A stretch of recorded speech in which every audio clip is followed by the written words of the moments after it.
Hey there, I'm Steve Wyatt, and while we get ready for the show, I just want to share a couple of thoughts. But first, with gratitude to the good people at Yrefy for making Wyatt Matters happen. You know, we humans love to label each other. It's almost like if we slap a label on somebody, our job is done. We got a handle on who he is, and having categorized him, we can file him away and move on to the next person. But then we assume that since that's how we operate, God must do it the same way. But labeling people, not even God is willing to go there. There was one time Jesus healed a blind man, and the neighbors of the man who had watched him beg for food and money for years couldn't make this amazing change make sense. So they stood around asking each other, is this the same guy that used to sit around and beg? Some claimed he was, others said, nah, it just looks like him. Meanwhile, he's standing right there going, it's me, I am the dude. Neighbors are weird like that. We don't actually like each other. We just live beside each other. And so we tend to refer to each other with labels. You know, the guy on the corner, the family with the pit bull. You get the drill. Well, that's this moment, except this guy is the blind guy. And they're not even sure it's him. And you thought your neighborhood wasn't close? Is that him? Don't know. Kind of looks like him. Yeah, but wasn't he blind? Meanwhile, he's waving his hands, jumping around and shouting, it is me. But they don't seem to be happy for him. Instead, they're stroking their beards and sounding so spiritual, totally unable to wrap their brains around this man's changed life. And that's the problem with labels. See Tom over there? He's alcoholic. And that guy, anger issues. And her, oh, the things I have heard. And because we have a label to define him or her, my job here is done. But really, is it?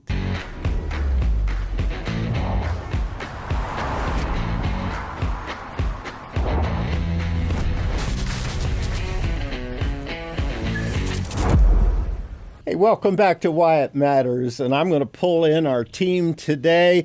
We have Todd Bussey. Hey there, Stephen. All right, we have Mary Beth Dodd. Hey. Yeah, and Kimberly Herman. Hello. Yes, and thanks to Yrefy, we get to do what we do today, and we're so very grateful.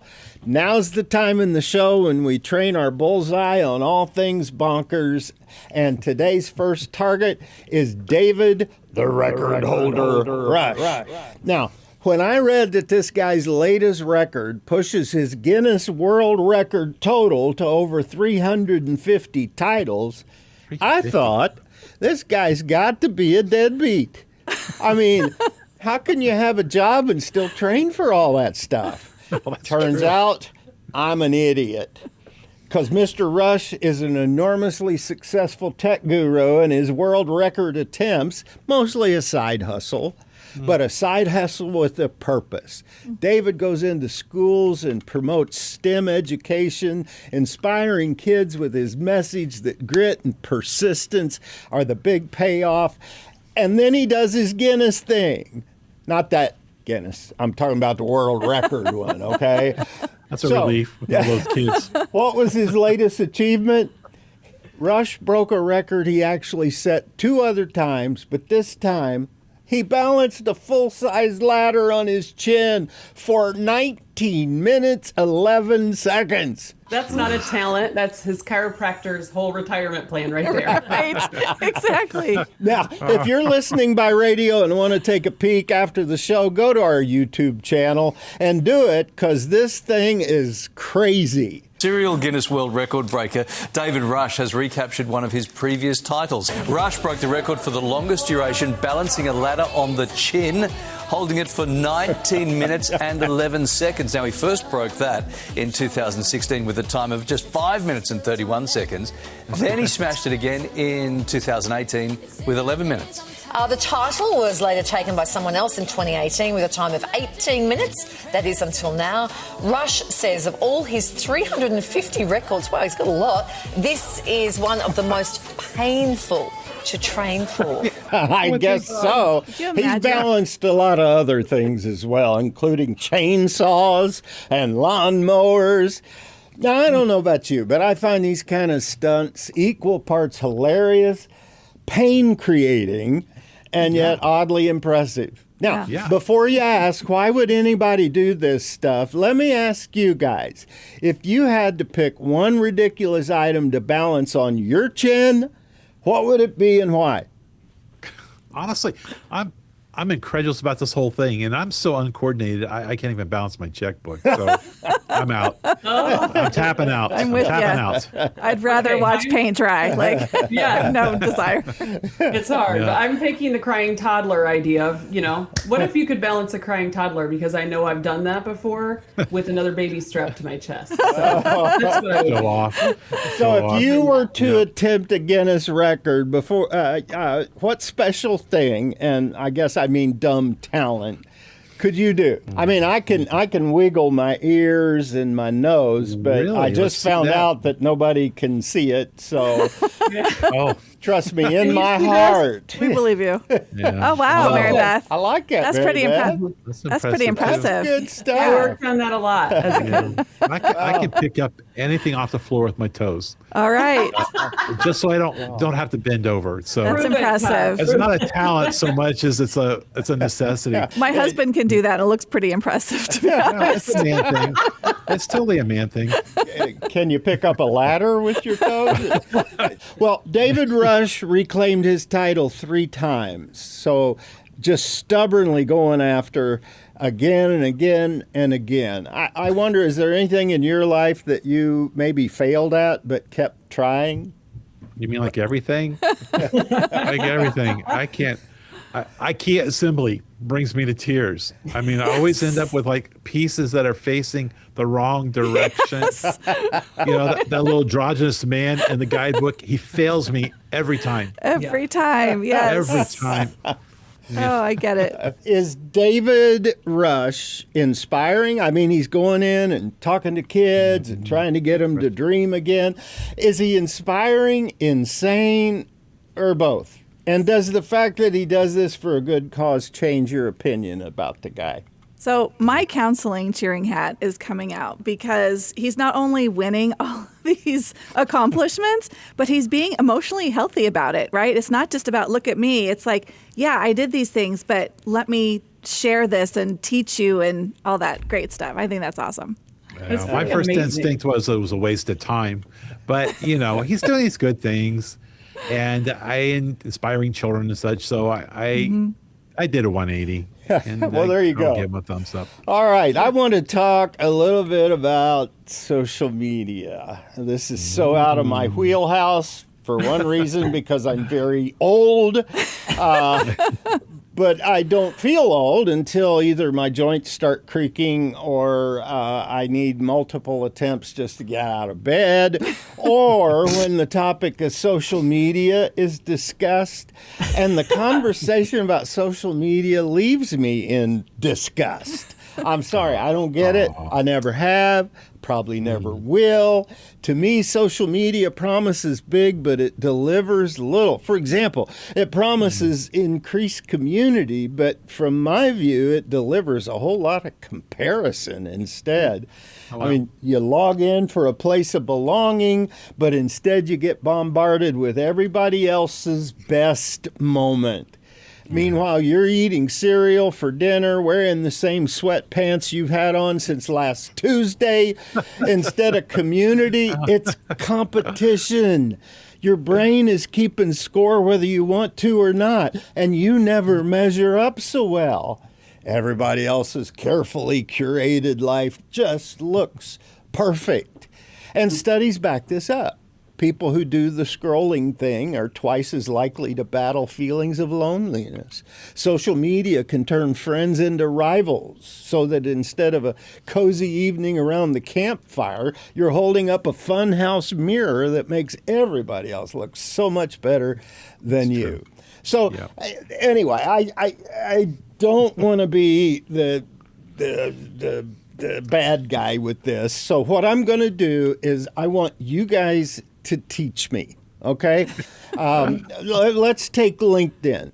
Since I was good. 13, I've never not had a job. So in my mind, what do I need with LinkedIn? Hey, listen, first I'm going to say you're not a bad guy. You're just an out-of-touch guy. So don't sweat it. The interwebs are very forgiving. If my sweet 86-year-old, my mom, can move freely from Facebook to Insta while ordering Amazon, Temu, there's still hope for you. So hang in there. What if I don't want to? Well, that's a whole different matter. That just makes you a curmudgeon. You're talking about LinkedIn, and for me, what stood out, it's just the very creative titles that people have as they are promoting themselves, and at the end of the day, it's still the same thing. Yeah. So like my cousin worked the night shift at the Circle K. He got a promotion to overnight guest experience supervisor. Oh my gosh. But he still saw beef jerky at 2 a.m. You know what I'm saying? So I'm wondering, like, have you, Mary Beth and Kimberly, have you seen any of those creative position titles? I've definitely seen some, and in my career having to hire and fire quite a bit. One thing that we always say is titles are free, so you can name him that. He's still selling the beef jerky. Yeah. You don't even have to increase the pay. It's there. You can still do the title. Now, to me, Instagram has the same kind of vibe where everybody is their own star. Mary Beth, draw a connecting line for me with that one. Oh, yeah. And Instagram, same thing. You're a creator. So you might say, I help people live intentionally, when in reality that means you sell candles. Yeah. Or you're a digital creator and you simply own a ring light. That's right. Yes, that's so true. I filmed my lunch today, so that makes me a content creator. Oh, man. Yeah, storytellers. Okay. Help me with this one before we have to go, because I don't get the filter thing. I don't know how they work, but then Todd tried to show me, and he showed me a filtered picture of himself, and dude, he looked like a somewhat older Pierce Brosnan during his James Bond days. I know it. One tap. Yeah. You gotta see this. I said it as a point of exaggeration, but the reality is I know people out there who are being real about it. And I know, like, people who look 100 pounds less than what they are, they look 30 pounds younger than what they do. They scare me. They absolutely scare me. And if they're going to try to say they want to speak candidly and honestly to me about something, I'm like, well, be honest about your weight. It's like, start there. I mean, if you're on a dating social site and somebody can do that, how do you really ever know who you're dating? A lot of people do not. Oh, my goodness. Glad I'm not in that world. So glad if I'm I not can in that use it to world. get rid of the lines under my eyes, a little bit of a filter, I'm doing it. Right. Well, that's one thing. Brighten the Kimberly, do you have any way to wrap this up for us? Well, I want to go back to the name game real quick. Okay. I was thinking about mine. So instead of Christian counselor, I could be an emotional heart repair technician. Oh, Right? oh, That's interesting. I love it. That's Sign good. me up. But seriously, real change begins on the inside. Until we address real issues, name changes and filters are just the surface. That's my takeaway. Good stuff. Okay, I still don't think I understand. I'm not sure I want to understand, but we've done our bit here, and we will be right back. Hey, welcome back. We've been talking about renaming and rebranding, so how can you not talk about Sean Combs, a.k.a. Puff Daddy, P. Diddy, Brother Love. This dude has changed his name more often than most of us change our socks.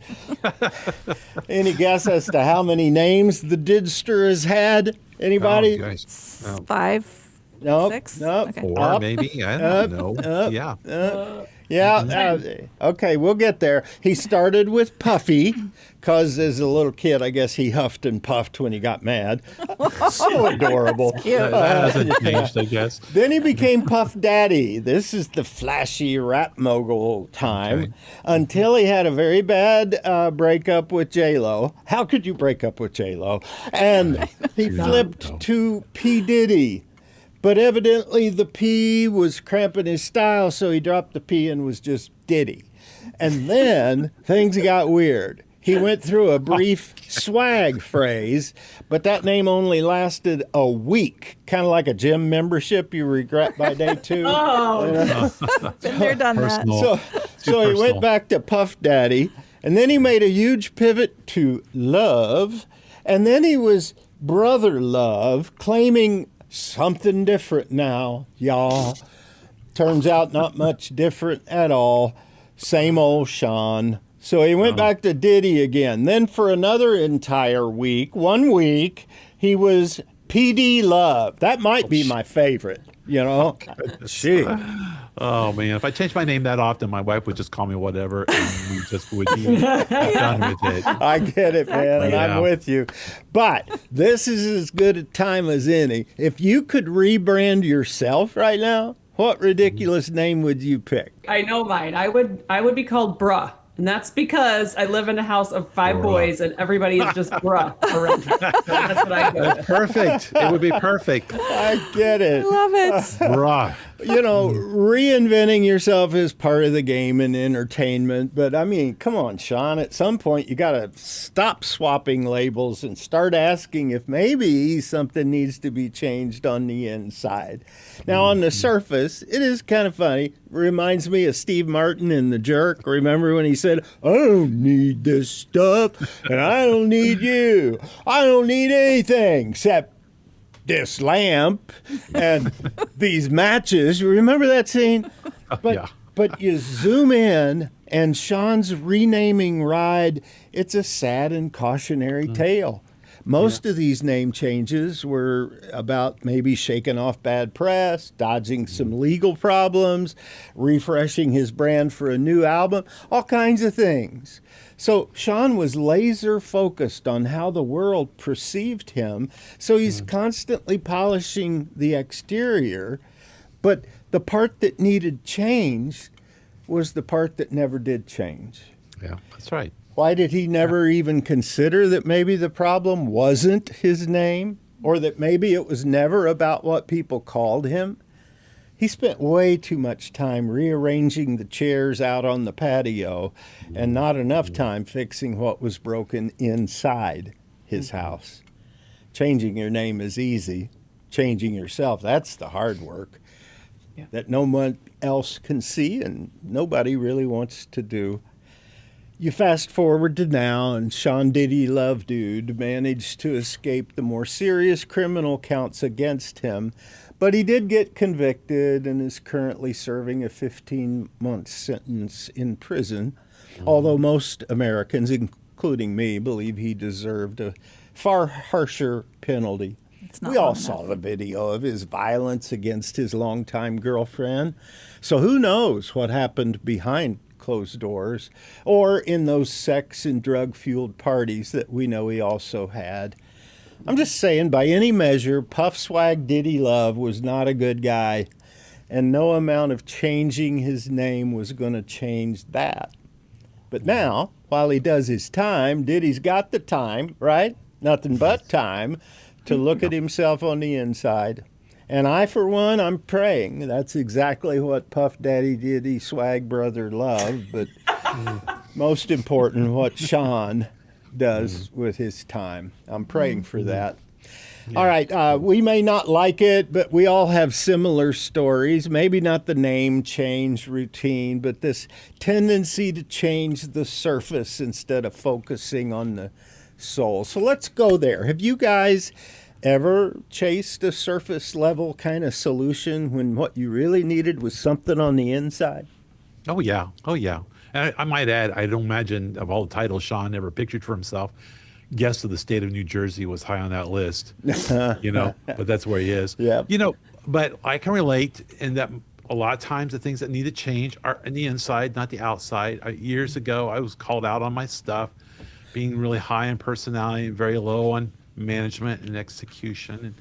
And I realized that wasn't anything on the outside I could put a label on that was going to distract from the real problem. I had to really work on things on the inside. When I took that to heart, and it led to some very real changes. And honestly, it just changed the way that the world did see me. Yeah. So I have one. I worked at a mental health agency as a therapist, and I used somebody else's office with her permission. We were both play therapists, so she gave me permission to use her toys and stuff with one of my clients. And I didn't put back the things like she left them. And she was very upset. Later, I found out she had OCD. She didn't tell me to put everything back exactly the way it was. But my heart change was, I was really mad at her for not telling me. But my heart change was, I should have done it anyway, just out of respect for her things. So, Kimberly, you don't play with other people's toys without putting them back away. Right.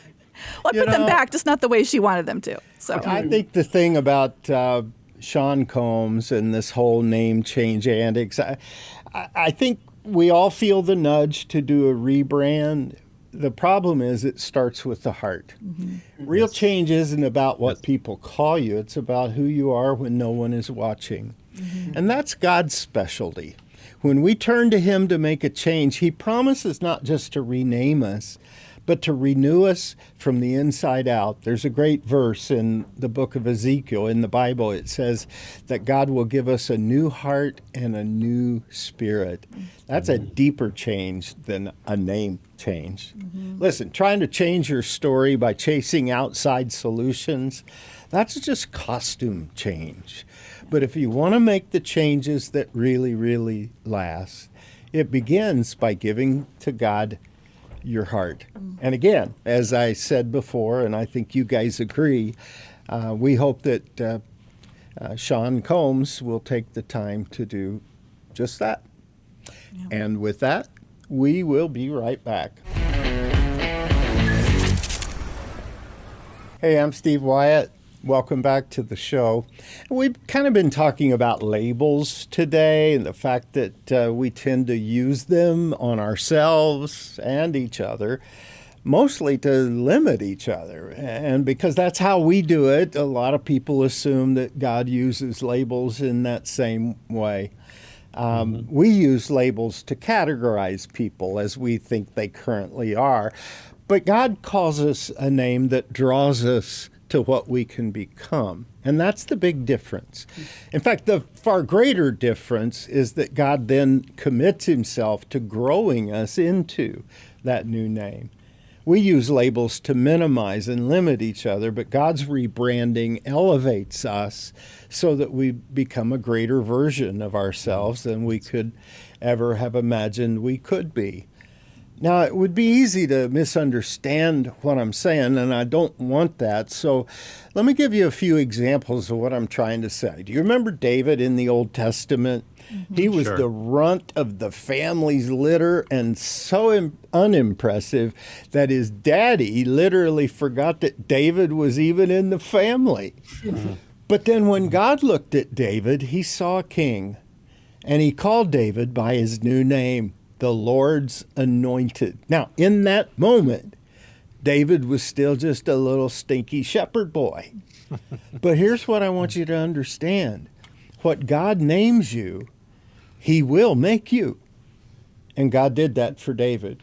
Cool. Then there's Jacob. His name means swindler, cheater, con man. Now, that's a good name.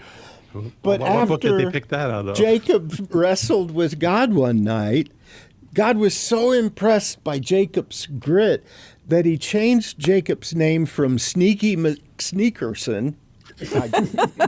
Let me try that again. Sneaky McSneakerson to Israel, which means this man strives with God. Now, it's true. As Jacob limped away, he was still a very flawed man.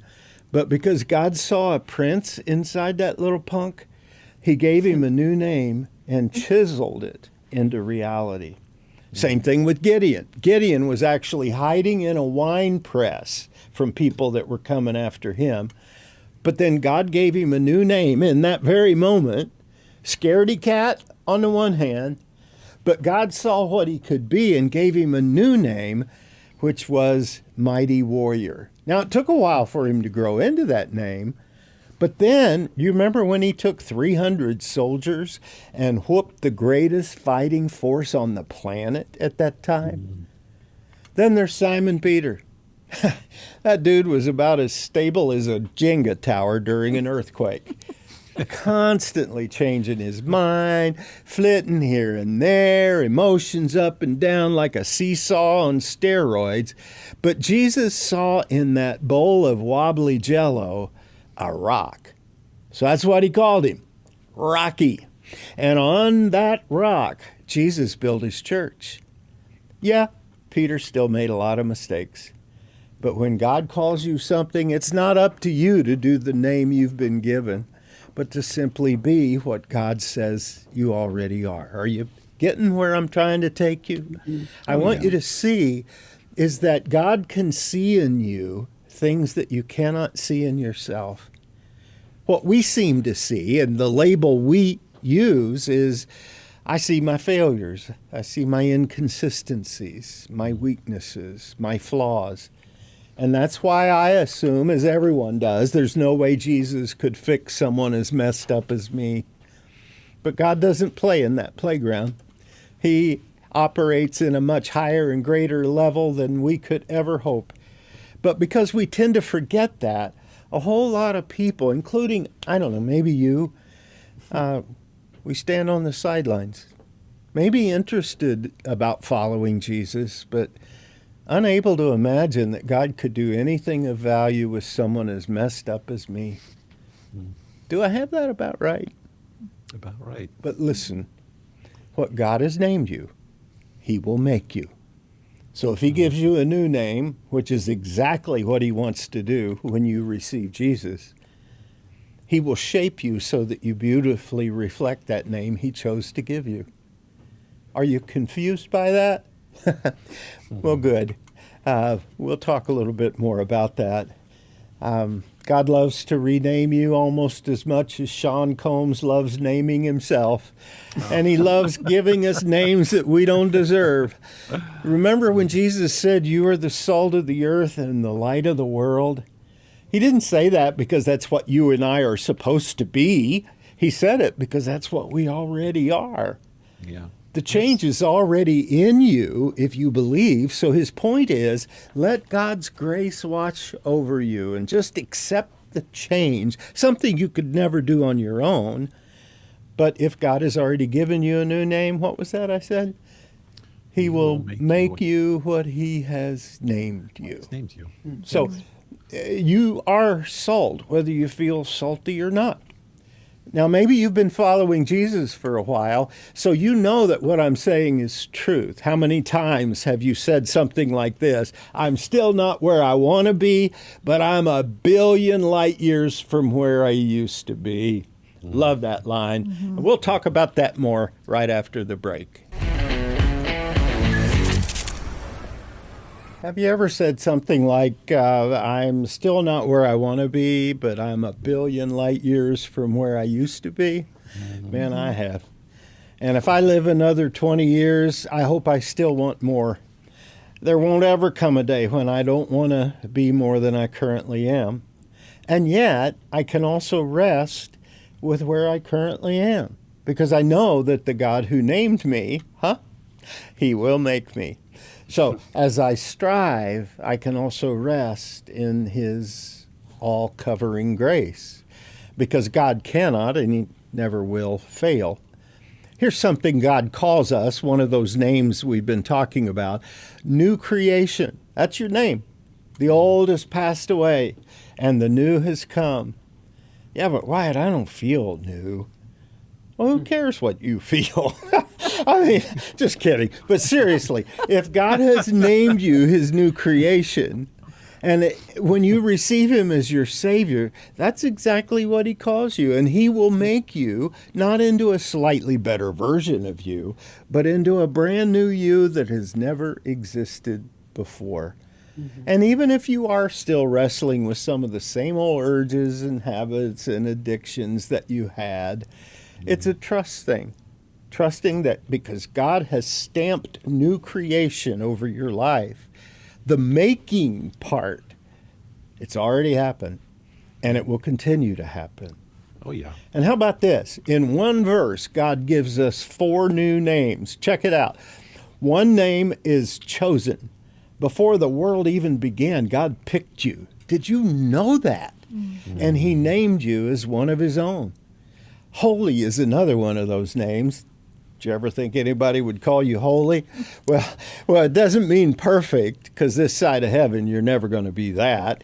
But you are set apart. That's what the word means. It means you're different than you used to be. And although you'll never get to perfect, here's another great name in this verse, blameless. It means that in God's eyes, you are spotless. And nobody better dare accuse you. And if they try, the Lord won't have it. One final super awesome name, you belong to God. You belong. Is that incredible? Yes. It's not that one day you will belong. You already do belong. And the names just go on and on. You're redeemed, meaning you're already bought and paid for. And since in God's kingdom all sales are final, there are no returns. You're in, baby. You are in. You are also more than a conqueror. And I love this one. That means you're not just barely scraping by. You didn't just barely get in. No, you are thriving. And whether it feels that way or not, God says it, and He's making it. That's who God says you are. And you don't need a filter to make it appear that way. No, sorry, guys. Filters are for posers. Hey. Hey. But this is a real deal. It's already done in God's eyes. In a world that loves to label people as broken or loser or too far gone or a total bust or whatever insult best fits the moment, God loves to give upgrades. He doesn't make fun of your mess. He commits to a complete makeover. So just rest in that. What God starts, He will finish. He will. He said He would, and He will. What God is all about is the end game, and He will get you there. So please don't stand on the sidelines. Lean into what God wants to name you, and just keep leaning. Because if God is calling you salt, even though you feel bland, or light, even when your spirits are dark, or more than a conqueror when you do feel like that loser, believe in the name anyway. And trust that God will take you to that higher realm. Yep. Because He said He would, and He will. I get it. You're used to the way we people do it. We slap on labels and bond people to wherever they are right now. But not God. He gives us a new name so that we aspire to become that name. And so we can achieve something that without Him we never could hope to be. Yeah, we are the ones that put in the work, but God makes the change, and He will. I really do hope that's what you will learn to do. Just rest in God's grace. Just lean in. It's okay to even laugh as you make this journey. I certainly have. You talk about a screw up. I've done so many. But what God is up to in changing you and me, I mean, seriously, it can be hilarious. It's also already done.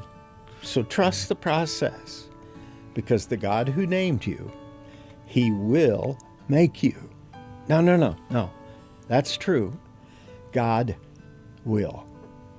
All right, so I'm going to bring in the team right now.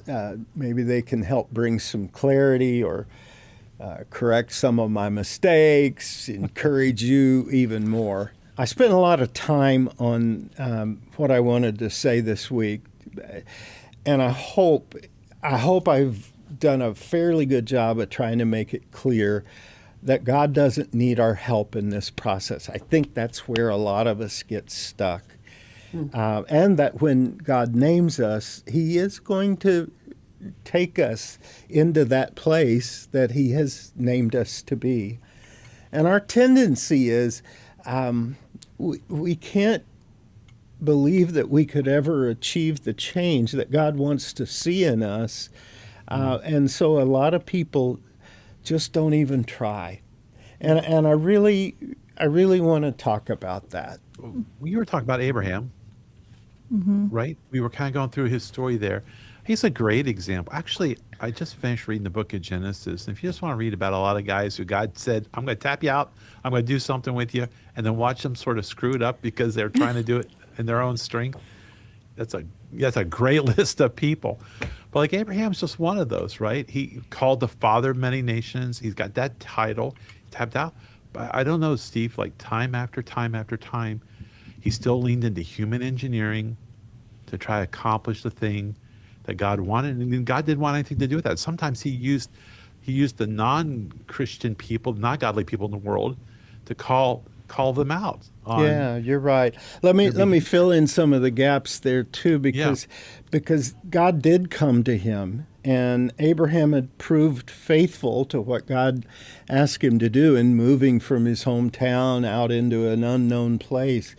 But then when he called him the father of many nations, that's when Abraham, I don't know if he did a double take or what it was, but Abraham at the time wasn't the father of anything. Well, that's the big point, isn't it? Yeah. And these people had tried for years to be parents, and it just didn't happen. And so God comes and says, "You're going to be the father of so many." And Mary Beth, what was Sarah's first response? Oh my gosh. Well, she did what so many of us would have done. She laughed. Yeah. You know, she was super old by that point, and she was probably thinking at that point it wasn't going to happen. And when I think about that laugh, I think how many times do we do that as well? And it's like we're protecting our hearts. We don't want to hope again that God can do something in us and through us or answer a prayer. Or maybe even we're hesitant to just ask him to save us. You know, but it's so much more about our insecurity in that moment than whether we believe he can do it. Because I think we believe he can do it. We're just wondering, will he do it for me? And so it's trusting him, you know, with that faith to know he can do it for me too. And I'm going to believe it. I'm going to hope. I'm going to put my trust in him. That's what happens. The insecurity comes in, and then we end up trying to, again, humanly engineer a solution. When God never asked us to do that, he just said, trust the name. Trust the title. Go with it. You're going to be a mama. Yeah. I don't care if you're 90 years old. I don't care if you're 100 years old. You're going to be a daddy. And you just watch, you know. But I think Abraham and Sarah didn't really believe that, right? Because they brought in Hagar to fulfill that promise. And I think we can all relate to that. We wouldn't probably go to those extremes, but we try to engineer to help God's process. And that whole situation opened up just generations and generations of challenges and problems. You know, again, because, hey, let me see what I can do to fix this thing that I don't think God is taking care of. We are still dealing with those problems. Everything that's happening in the Middle East is happening because Abraham and Sarah tried to help God. And now, no thanks for the help, buddy. Exactly. And we become responsible for that same thing when we don't understand that God is happy to take charge of our life change and what it is that he wants us to be. And it's not celebrating inaction either, okay? This isn't a hallelujah to laziness. It's an acknowledgement that real change, heart change, internal change, that's not something we can do, right? No, and that's another big part of that too is, again, we sort of want to figure out our own plays on those things. So we think there's a 1, 2, 3 step for how we want to do this. We want to jump in and say, surely he means this, or, you know, where's the task list? If I can follow that, that's where we're going to get. When all he's just saying is, invite me into your mess. Invite me into your life. Let me guide you to the next right step. And the only thing we need to do is just wake up in the morning and go, okay, Lord, what's next? You know, and the Spirit speaks and we take those next steps. We do anything more than that, we're just inviting a lot of trouble. Yeah. I mean, so many times we're trying to get ahead of where he is, you know, and even Abraham and Sarah, it's like, I don't think they stopped believing God. What they stopped doing was trusting his timing. And for me, that's the hardest part, you know, Yeah. he says something and it's that waiting. It's the just, I only have one step I can see and that's it. It's hard. Let me He's say giving you a one new- last thing before we go. On Wyatt Matters, it's not just about getting laughs. What stirs our passion and what gets me every time we do close a show is that God does have names he wants to give. He doesn't want to let anyone out. He doesn't want to write anyone off. And here's something else. God hasn't decided that your story is too messy to make into a masterpiece, as Todd just said. So when I say that God hasn't run out of names, I'm saying that God has a name for you. Not the kind of name that others place on your life because you failed or you're a screw up, you never could do anything right. God's name for you was chosen before you drew your first breath. And the power behind that name was purchased on a dead tree sitting on a knobby hill near a trash heap just outside Jerusalem. And what happened there is why I can tell you today God both can and He will make you into what He wants to name you. So please, don't be like Abraham and Sarah and sit on the sidelines. And don't be like Abraham and Sarah and try to help God. Just be. Just rest in God's grace, and He will make you what He has named you. Till next time, I'm Steve Wyatt.